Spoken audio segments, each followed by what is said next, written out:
Hello everybody, welcome back to HardReset.Info channel. In today's video, I'll show you how to easily fine-tune your analog using the TV remote on your Hyundai TV.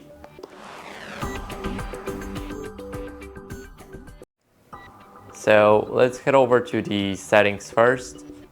Now in those settings, we need to go down to installation, and here we will have the analog fine-tune.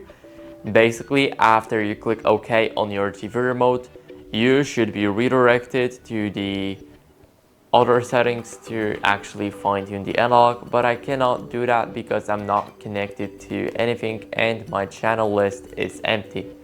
So that's basically it. I hope you enjoyed this video, and if you did, then leave a like, sub, and a comment, and I'll see you in the next one.